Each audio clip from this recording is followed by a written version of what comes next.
สบายดีถูกเร็วถูกปลาลุงเร็วสบายดีเด้อปลาลุงสบายดีเพื่อนทุกคนถูกไหมถูกงามๆดูถูกงามๆพอเบิ่งหน่อยเร็วถูกงามพอเบิ่งหน่อยเร็วอยากนอนละอยากนอนละถูกเร็วถูกงาม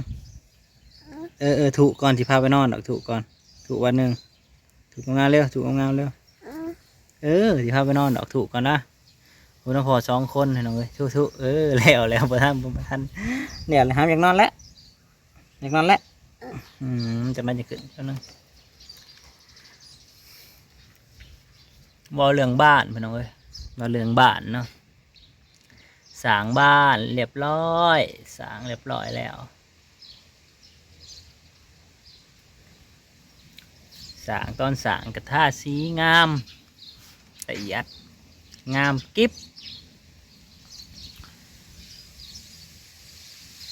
ทาสีงามสร้างไปบ่พอ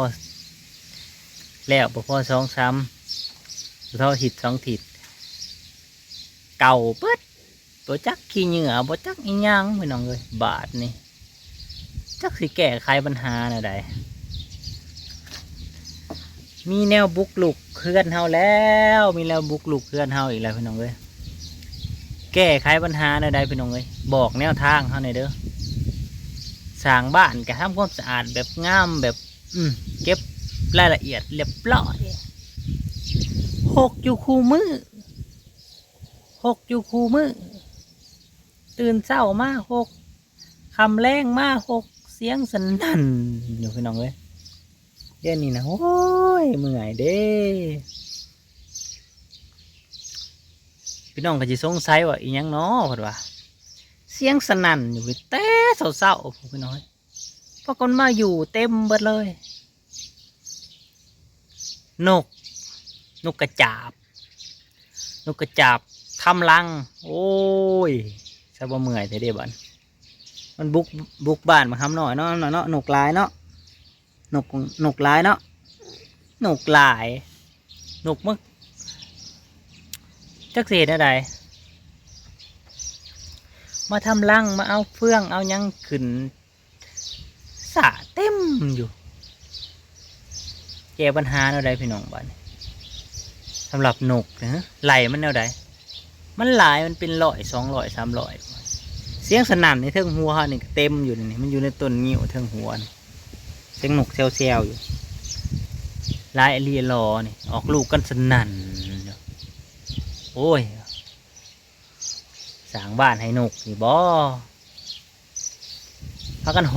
มากินข้าวอยู่เล่านี่ปุ๊ก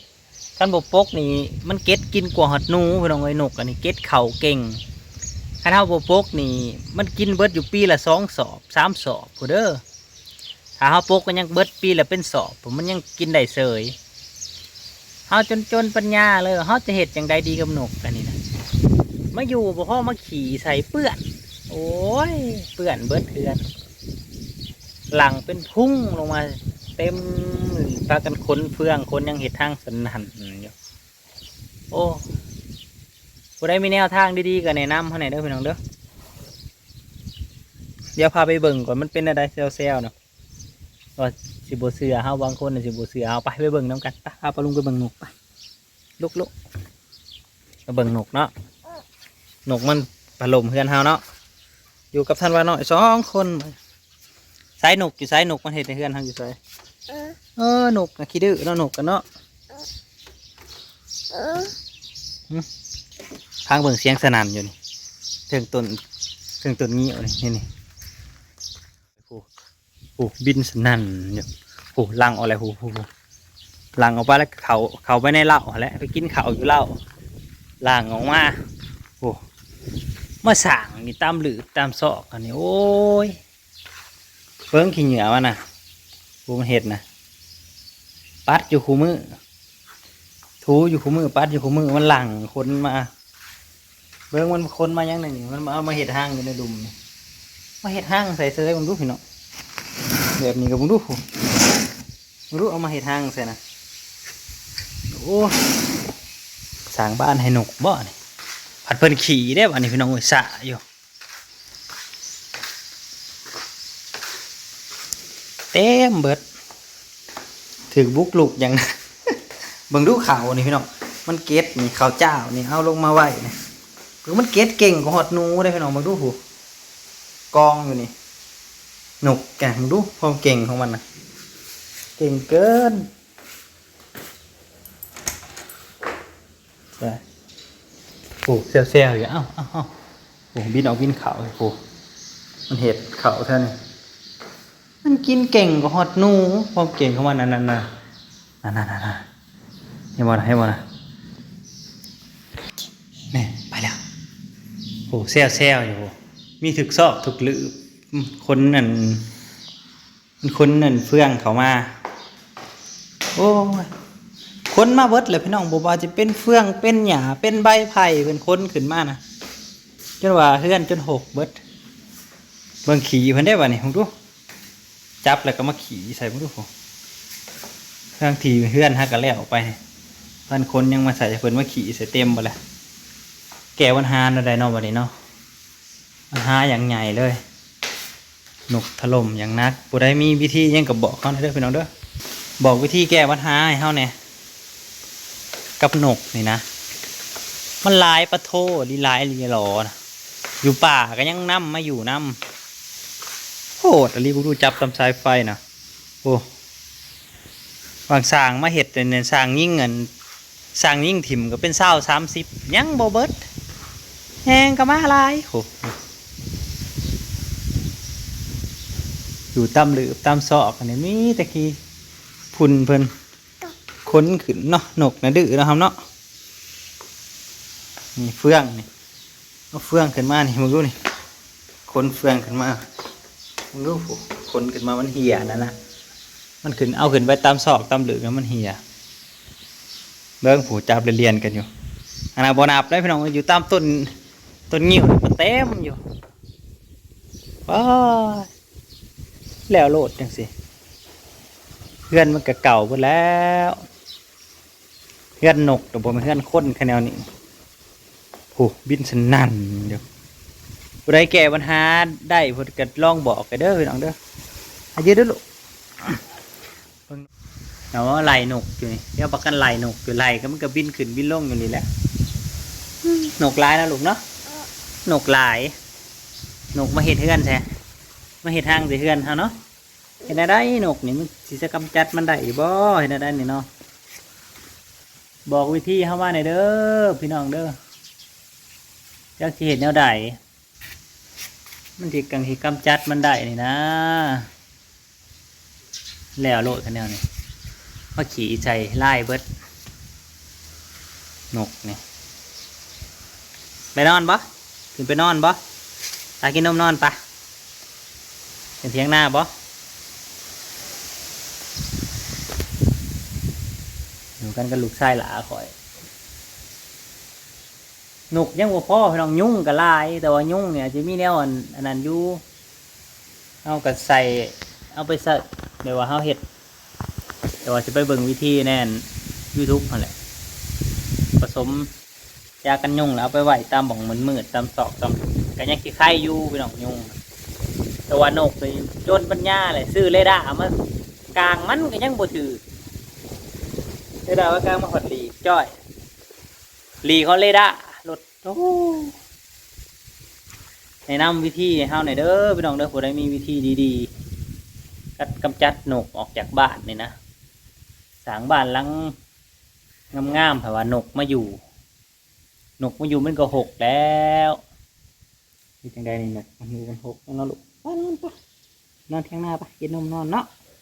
ไปบ่มันหกใส่นกหรือใส่สีดูใส่นกมันบินไปใส่อะไรนะเที่ยวมาจอบไหลก็เพิ่นพี่น้องว่าก็ว่าเปิดเสียงแหลว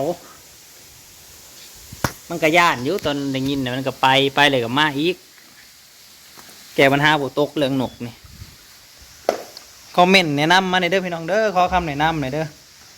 สร้างเฮือนแล้วเฮือนกับเก่าไว้เขาจะขี่นกขี่ยังโอ้มันก็แล้วรถแหละแต่ว่าซองครอบปลูกปล่ออยู่ในถ้ำเลยเพราะว่ากะบักโม่ลายเป็นอ้อยนกลาย กินนมให้ไอ้นอนตอนเที่ยงเมื่อคืนนี่ก็โอ้ยเอาซะจนเหงาตื่นแต่เที่ยงคืนนอนตีสามพาเลาะให้เพิ่นคันทายาทาแป้งให้เพื่อสิได้นอนทาแล้วไปเล่นรถกลางคืนรถกลางเล่นเพิ่นน่ะเล่นเพิ่นมาชวนพอไปเล่นน้ำเพิ่นบ่มีหมู่เล่นน้ำอีกจน3 โมงจะได้นอนมันได้ตื่นสวยในจักหน่อย